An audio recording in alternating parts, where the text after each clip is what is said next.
কারবালার ময়দানের ইতিহাসের সর্বপ্রথম নম্বর শিক্ষা হলো অন্যায়ের প্রতিবাদ করা। আর এই অন্যায় এবং অন্যায়কারী যতই শক্তিশালী হোক না কেন তার বিরুদ্ধে রুখে দাঁড়ানো, তার বিরুদ্ধে প্রতিবাদ করা, এটাই হচ্ছে কারবালার প্রথম নম্বর শিক্ষা। বলেন সুবহানাল্লাহ।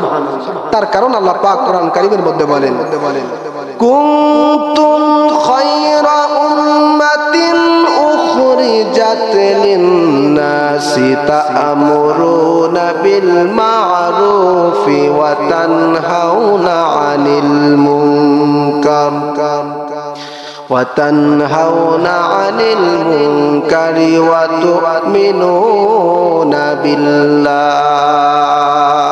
الله أكبر। আল্লাহ তাআলা বলেন, তোমরাই শ্রেষ্ঠ জাতি, তোমরাই শ্রেষ্ঠ উম্মত, তোমরাই শ্রেষ্ঠ দল।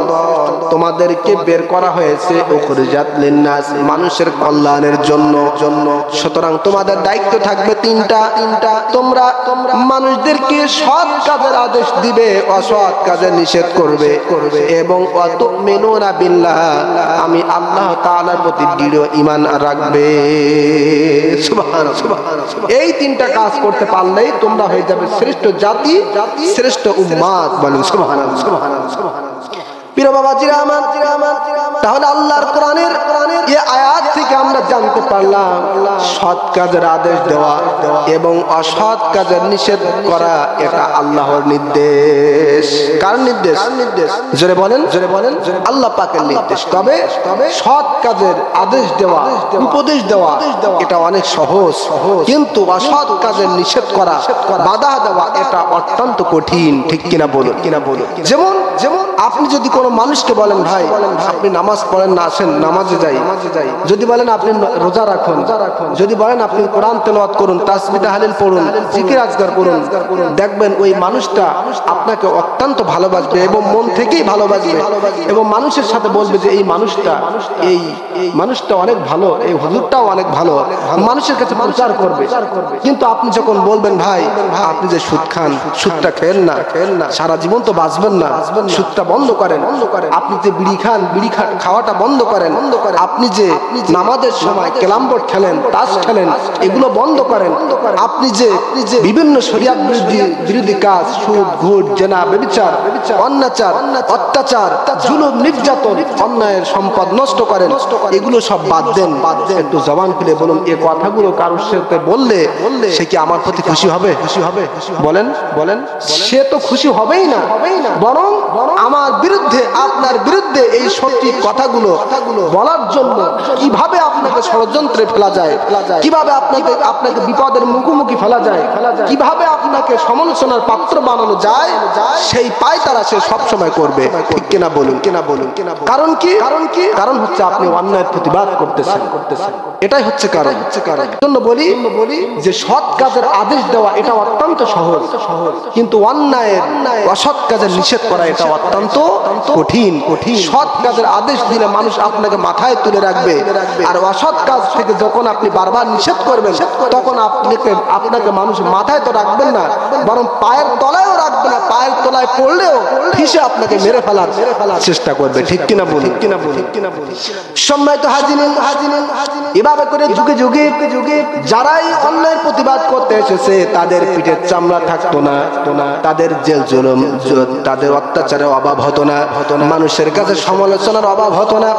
কিন্তু যারা প্রকৃত মুমিন, যারা প্রকৃত মুসলমান, তারা এই পিঠের চামড়ার ভয় করে না, মানুষের সমালোচনার ভয় করে না, বরং সর্বক্ষেত্রে আল্লাহ এবং আল্লাহ রাসূলের অনুসরণে যেমন ভাবে সৎ কাজের আদেশ দেয় তেমন ভাবে আবার অসৎ কাজের বাধা দেয়।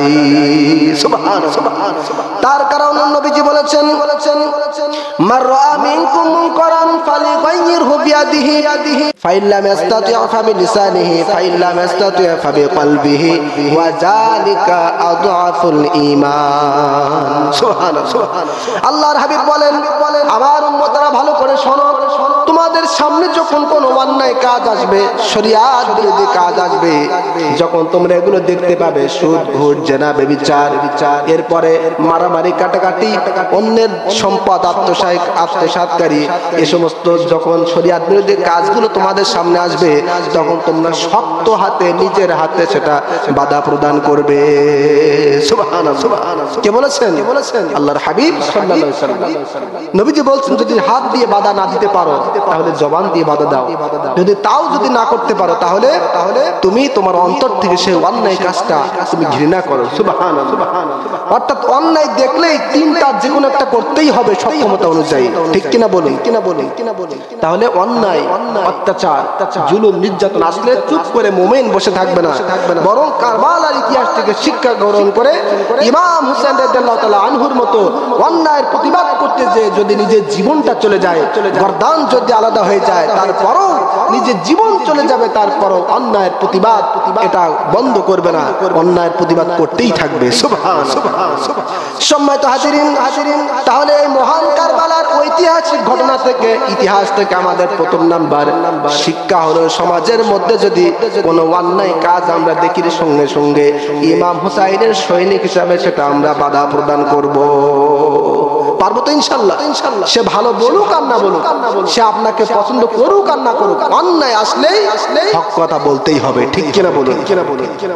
কারবালার ময়দানের দ্বিতীয় নাম্বার শিক্ষা হলো কঠিন বিপদে বিচ্ছিন্ন না হওয়া।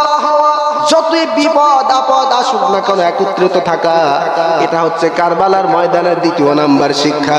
তার কারণ হযরত ইমাম হুসাইন রাদিয়াল্লাহু তাআলা আনহু তিনি এই কারবালার ময়দানে 10ই মুহররমের রাতে তাবুতে তার সঙ্গী সাথীদের 72 জন সঙ্গী সাথীদের ডেকে বলেছিলেন, আমার সঙ্গী সাথীরা, আমি খুব ভালো করে বুঝতে পারছি যে ইয়াজিদ বাহিনী আমাকে এমনি ছেড়ে দিবে না, বরং আমাকে তারা শেষ করেই ফেলবে, শহীদ করেই ফেলবে। তবে তোমাদেরকে আগে থেকে বলে তোমরা আমার থেকে বিদায় নিয়ে মদিনাতুল মুনাওয়ারায় চলে যাও। সুবহানাল্লাহ। তিনি বুঝতে পারলেন যে ইয়াজিদ বাহিনী আমাকে ছেড়ে দিবে না, সুতরাং তোমরা আমার সঙ্গে সাথে এসেছিলে, তোমরা যাও, আবার মদিনাতুল মুনাওয়ারায় চলে যাও। বলেন সুবহানাল্লাহ। সেই দিন ইমাম পরিবারের সকল সদস্যরা বলেছিলেন, ইমাম রে, ইমাম হুসাইন, আমরা তো আপনার সাথে সঙ্গী সাথী হিসাবে এসেছি দ্বীন ইসলামের প্রতিষ্ঠা করার জন্য, ইসলামী খেলাফতকে প্রতিষ্ঠিত করার জন্য, অন্যায়ের বিরুদ্ধে রুখে দাঁড়ানোর জন্য।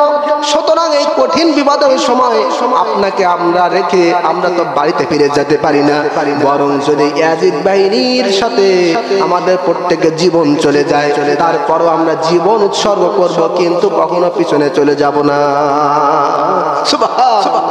এটাই হচ্ছে কারবালার দ্বিতীয় নাম্বার শিক্ষা। তার কারণ আল্লাহ পাক বলেছেন, ওয়াতাসিমু বিহাবলিল্লাহি জামিআ ওয়া লা তাফাররাকু। হে আমার বান্দারা, তোমরা দ্বীন ইসলামকে ইসলামের রজ্জুটাকে তোমরা দৃঢ়ভাবে আঁকড়ে ধরো, ওয়া লা তাফাররাকু, তোমরা কখনো বিচ্ছিন্ন হয়ো না। সুবহানাল্লাহ। তাহলে কঠিন বিপদে একত্রিত হওয়া, একত্রিত থাকা, বিচ্ছিন্ন না থাকা, এটা হচ্ছে কারবালার ময়দানের দ্বিতীয় নাম্বার শিক্ষা। বলেন সুবহানাল্লাহ। সম্মানিত হাজিরিন, কারবালার ময়দানের তৃতীয় নাম্বার শিক্ষা হলো কঠিন বিপদে ধৈর্য ধারণ করা। কি করা? একটু কথা বলেন। কঠিন বিপদ যখন আসবে তখন মুমিন কিভাবে ধৈর্য ধারণ করবে? আমরা ইতিহাস থেকে সকলে জানি, কারবালার ময়দানে ওই ইয়াজিদ সীমার বাহিনী তারা পানি পর্যন্ত বন্ধ করে দিয়েছিল, ঠিক কিনা বলুন? এক ফোঁটা পানি যেন ইমাম পরিবারের সন্তানেরা, ইমাম পরিবারের সঙ্গী সাথীরা কেউ যেন না পেতে পারে, এর জন্য ইয়াজিদ বাহিনী ফুরাত নদীটাকে ঘেরাও করেছিল, যে কোনো ভাবে যেন ইমাম পরিবারের মানুষেরা এক ফোঁটা পানি পান না করতে পারে। নাউজুবিল্লাহ। এরপরে যখন হযরতে আলী আসগার তিনি যখন একেবারে তৃষ্ণার্ত অবস্থায় জীবন চলে যায় ভাই, এমনই মুহূর্তে ইমাম হুসাইন রাদিয়াল্লাহু তাআলা আনহু তার ছোট্ট সন্তানকে নিয়ে ফুরাত নদীর তীরে চলে গেলেন। এরপর তাদেরকে বললেন, রে ইয়াজিদ বাহিনী, আমাকে পানি দেওয়ার প্রয়োজন নাই, আমার সঙ্গী সাথী যারা এসেছে তাদের পানি দেওয়ার প্রয়োজন নাই, একটু লক্ষ্য করে দেখো এই ছোট্ট দুধের সন্তানটা পানি খাওয়ার জন্য তৃষ্ণার্ত অবস্থায় রয়েছে, জিহ্বাটা বাহির করে দিচ্ছে। রে ইয়াজিদ বাহিনী, এই ছোট্ট সন্তানের জন্য একটু পানির ব্যবস্থা তোমরা করে দাও। তার পরিবারটি কি হয়েছিল? পানি তো দিলই না, বরং বিষাক্ত একটি তীর দিয়ে ইমাম হুসাইন রাদিয়াল্লাহু তাআলা আনহু কোলে থাকা আলী আসগরের বুকে এমন ভাবে তীর নিক্ষেপ করলো যে পানির পরিবর্তে তীর বিদ্ধ হয়ে সঙ্গে সঙ্গে সেই স্থানে আলী আসগর শহীদ হয়েছিলেন। সুবহানাল্লাহ। এই পরিস্থিতিতে পিতা হিসাবে কেমন অবস্থা হতে পারে, কেমন মানসিকতা থাকতে পারে, এজন্য ইমাম হুসাইন রাদিয়াল্লাহু তাআলা আনহু সেই পরিস্থিতিতে তিনি রাগান্বিত হন নাই, বরং তিনি ধৈর্য এবং সাহসিকতার পরিচয় দিয়ে সামনে অগ্রসর হয়েছেন। বলেন সুবহানাল্লাহ। তার কারণ আল্লাহ পাক বলেছেন ইন্নাল্লাহা মাআস সাবিরিন। আল্লাহ পাক বলেন নিশ্চয় যারা ধৈর্য ধারণ করে তাদের সঙ্গে সাথে আল্লাহ পাক নিজেই থাকে। সুবহানাল্লাহ। তাহলে কারবালার ময়দানে ইমাম হুসাইন রাদিয়াল্লাহু তাআলা আনহু তিনি যে কঠিন পরিস্থিতিতে ধৈর্য ধারণ করেছেন তার বিনিময়ে আল্লাহ পাক আজকে আমরা ইমাম হুসাইনের যে ইসলাম, হুসাইনি ইসলাম আমরা এই শেষ জামানায় পর্যন্ত আমরা পেতে সক্ষম হয়েছি। ঠিক কিনা বলুন? কারবালার ময়দানের ৪র্থ নম্বর শিক্ষা হলো কঠিন বিপদে নামাজ না ছাড়া। কি না ছাড়া? একটু কথা বলুন। কি না ছাড়া? নামাজ ছাড়া যাবে না। আমরা সকলে ইতিহাস জানি কারবালার ময়দানে 10ই মুহররমের দিনে যখন ইমাম হুসাইন রাদিয়াল্লাহু তাআলা আনহু ওই ইয়াজিদ বাহিনীর সাথে যুদ্ধ করতে শুরু করলেন, কিতাবের মধ্যে এসেছে, বিশেষ করে আল বিদায়া ওয়ান নিহায়া কিতাবের মধ্যে হযরত ইবনে কাসির রাহমাতুল্লাহ আলাইহি লেখেন যে একদিকে হাজার হাজার সৈন্য বাহিনী ইয়াজিদ বাহিনীর পক্ষ থেকে লড়াই করতেছে, আর অপরদিকে ইমাম হুসাইন রাদিয়াল্লাহু তাআলা আনহু তিনি নিজেই তাদের বিরুদ্ধে যুদ্ধ করতেছেন। যুদ্ধের পরিস্থিতিটা এমন ছিল, ইমাম হুসাইন রাদিয়াল্লাহু তাআলা আনহু তিনি যখন তার ঘোড়ার উপরে সওয়ারি হয়ে তরবারি হাতে নিয়ে ওই ইয়াজিদ বাহিনীর দিকে ছুটে যেতে লাগলেন, ওই মুহূর্তে ইমামগণ লেখেন, তাফসীর কারকগণ লেখেন, যারা কিতাব লিখেছেন কিতাব ওয়ালাগণ লেখেন, ইমাম হুসাইন রাদিয়াল্লাহু তাআলা আনহু তিনি যখন ঘোড়ার উপরে সওয়ারি হয়ে হাতে তরবারি নিয়ে, খোলা তরবারি নিয়ে যখন ওই ইয়াজিদ বাহিনীর দিকে ছুটে যাচ্ছে, প্রত্যেকবারে যেন একটা সিংহ হরিণের দিকে ছুটলে যেমন ভাবে হরিণগুলো ছুটে দৌড়ে পালায়, ঠিক অনুরূপ ভাবে ইমাম হুসাইন রাদিয়াল্লাহু তাআলা আনহুর আশা দেখে ইয়াজিদ বাহিনীগুলো হরিণের মতো লুটে পালায়। সুবহানাল্লাহ। যে সিংহ দেখলে, বাঘ দেখলে হরিণ কিভাবে ছোটে, তার কি তার দৌড় দেওয়ায় নাকি খুব আস্তে হয় নাকি? বরং জীবন বাঁচানোর জন্য যে যেদিক পারে সেই দিকে দৌড়ায়। ঠিক কিনা? ইমাম বললেন, তাফসীর কারক বললেন, ইমাম হুসাইন রাদিয়াল্লাহু তাআলা আনহু তিনি যখন প্রত্যেকবারে ছুটে ছুটে ইয়াজিদ বাহিনীর দিকে লক্ষ্য করে যাচ্ছিলেন, ঠিক অনুরূপ ভাবে বাঘ এবং সিংহ যেমনি ভাবে হরিণ দেখলে পরে শিকারের জন্য দৌড়ায়, ঠিক অনুরূপ ভাবে আবার ওই শিকারী হরিণ তার নিজের জীবন বাঁচানোর জন্য, প্রাণ বাঁচানোর জন্য যেভাবে দৌড় দেয়, প্রত্যেকবারে ইমাম হুসাইন রাদিয়াল্লাহু তাআলা আনহুর আশা দেখে ইয়াজিদ বাহিনী চতুর্দিক থেকে এভাবে ছুটে ছুটে পালায়। সুবহানাল্লাহ। এভাবে করে অনেক ইয়াজিদ বাহিনীকে ইমাম হুসাইন রাদিয়াল্লাহু তাআলা আনহু তিনি নিজেই শেষ করে দিয়েছিলেন। সুবহানাল্লাহ। কিন্তু বলুন, একদিকে যেমন হাজার হাজার সৈন্য, আরেক দিকে নিজে একা কতক্ষণ টেকা যায়? ঠিক কিনা বলুন? তিনি তার অত্যন্ত সাহসিকতার সাথে যুদ্ধ করতে শুরু করলেন। যুদ্ধ যখন করতে শুরু করলেন তখন দেখা গেল যে দূর থেকে ইয়াজিদ বাহিনী এমন ভাবে ইমাম হুসাইন রাদিয়াল্লাহু তাআলা আনহুকে লক্ষ্য করে 33টি বর্ষা আঘাত এবং 34টি তরবারির আঘাত যখন তার শরীরের মধ্যে বিদ্ধ হলো, অবশেষে ইমাম হুসাইন রাদিয়াল্লাহু তাআলা আনহু ঘোড়ার উপর থেকে সওয়ার থেকে আস্তে করে নিচে পড়ে গেলেন এবং জমিনের মধ্যে শুয়ে পড়লেন। আল্লাহু আকবার। কাছ থেকে তো ইমাম হুসাইন রাদিয়াল্লাহু তাআলা আনহুর কাছে এসে তাকে শেষ করা যাচ্ছে না, তো তারা চিন্তা করলো কাছ থেকে তো সম্ভব নাই, দূর থেকে কিভাবে কি করা যায়। তো বর্ষা আঘাত বল্লভ দিয়ে দূর থেকে 33টি বর্ষা আঘাত ইমাম হুসাইন রাদিয়াল্লাহু তাআলা আনহুর শরীরের মধ্যে তারা দিল এবং 34টি তরবারি আঘাত যখন করলো ইমাম হুসাইন রাদিয়াল্লাহু তাআলা আনহু, তখন রক্ত ঝরতে ঝরতে এক পর্যায়ে জমিনের মধ্যে পড়ে গেলেন। আল্লাহু আকবার বলুন। প্রিয় বাবাজিরা আমার, জমিনের মধ্যে যখন পড়ে গেলেন ইমাম হুসাইন রাদিয়াল্লাহু তাআলা আনহু, সঙ্গে সঙ্গে সিনান নামক এক ব্যক্তি হযরত ইমাম হুসাইন রাদিয়াল্লাহু তাআলা আনহুকে জবাই করার জন্য প্রস্তুতি নিলেন। নাউজুবিল্লাহ। ওই সময় যেই সময় ইমাম হুসাইন রাদিয়াল্লাহু তাআলা আনহুকে জবাই করবেন, ঠিক সেই সময়টা ছিল জুমার সময়, জুমার নামাজের সময়। কোন সময়? জুমার নামাজের সময় ছিল। হযরত ইমাম হুসাইন রাদিয়াল্লাহু তাআলা আনহু তিনি বলেন, সিনান, এই মুহূর্তে জুমার আজান হয়ে গেছে একটু আগে, এই মুহূর্তে নামাজের সময়, তুমি আমাকে শহীদ করো, আমার কোনো আপত্তি নাই। তবে আমার একমাত্র একটি দাবি হলো, সেটি তুমি আমাকে মাত্র জুমার 2 রাকাত নামাজ আদায় করার সুযোগ দিয়ে দাও। সুবহানাল্লাহ। একটু চিন্তা করুন, একটু মন থেকে কলিজা দিয়ে চিন্তা করুন। শরীরের মধ্যে 33টি বর্ষাঘাত, 34টি তরবারির আঘাত, আবার ওদিকে সিনান জবাই করার জন্য ছুরি রেডি করে রেখেছে, খোলা তরবারি। সেই সময় ইমাম হুসাইন রাদিয়াল্লাহু তাআলা তিনি বলতেছেন, সিনান, এখন জুমার নামাজের সময়, একটু সময় দাও, 2 রাকাত নামাজ যেন আমি আদায় করতে পারি। সুবহানাল্লাহ। তাহলে এখান থেকে আমরা কি শিক্ষা করতে পারি? যে ইমাম হুসাইন রাদিয়াল্লাহু তাআলা তিনি শহীদ হচ্ছেন, এটা নিশ্চিত তিনি জানতেছেন, তারপরেও নামাজ ছাড়ছেন না। আর আমরা সুস্থ শরীর নিয়ে আমরা ঘুমিয়ে থাকি, তারপরও নামাজে আসি না। ঠিক কিনা বলি?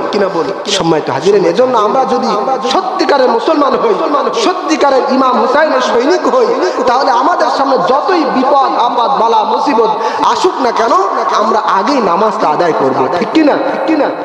তার কারণ আল্লাহ পাক বলেছেন, ইয়া আইয়ুহাল্লাযীনা আমানুস্তাঈনু বিস-সাবরি ওয়াস-সালাহ ইন্নাল্লাহা মা'আস-সাবিরিন। আল্লাহ তাআলা বলেন, হে ঈমানদারগণ, হে মুমিনগণ, তোমরা ধৈর্য এবং নামাজের মাধ্যমে, সালাতের মাধ্যমে আমি আল্লাহ তাআলার কাছে সাহায্য প্রার্থনা করো। সুবহানাল্লাহ।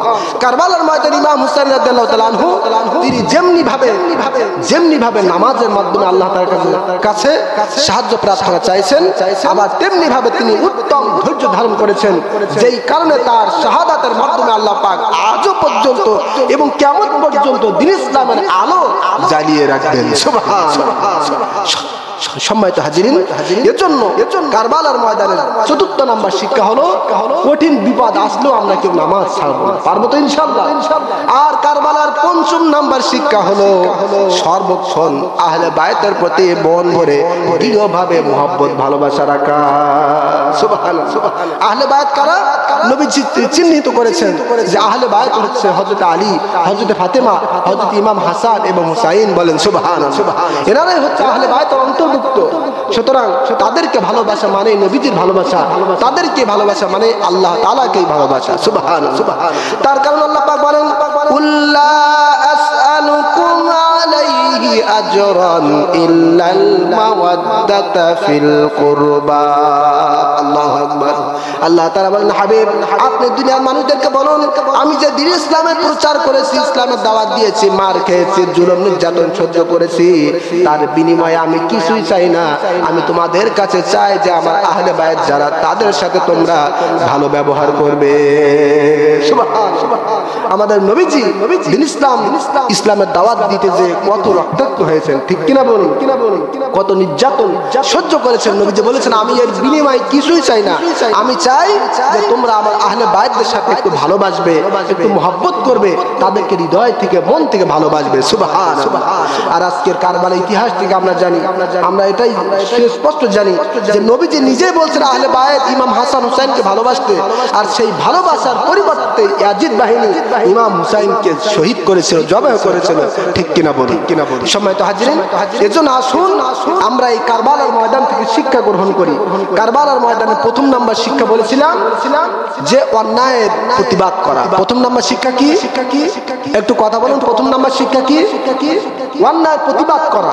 2য় নাম্বার শিক্ষা হলো ধৈর্য ধারণ করা, কঠিন বিপদে ধৈর্য ধারণ করা। 3য় নাম্বার শিক্ষা হলো কঠিন বিপদে বিচ্ছিন্ন না হওয়া, কঠিন বিপদে বিচ্ছিন্ন না হওয়া। চতুর্থ নম্বর শিক্ষা হলো কঠিন বিপদের সময়ও নামাজ আদায় করা, কোনো অবস্থাতে নামাজ ছেড়ে দেওয়া যাবে না। আর পঞ্চম নম্বর শিক্ষা হলো আহলে বায়তকে অন্তর থেকে কলিজা দিয়ে ভালোবাসা। মহান আল্লাহ পাক যেন আমাদের সকলকে এই কারবালার ময়দান থেকে, কারবালার ইতিহাস থেকে আমাদের সকলকে যেন শিক্ষা গ্রহণ করে বাস্তব জীবনে আমল করার তৌফিক দান করেন। বলেন আল্লাহুম্মা আমিন। আমিন। ওয়া আখিরু দাওয়ানা আলহামদুলিল্লাহ।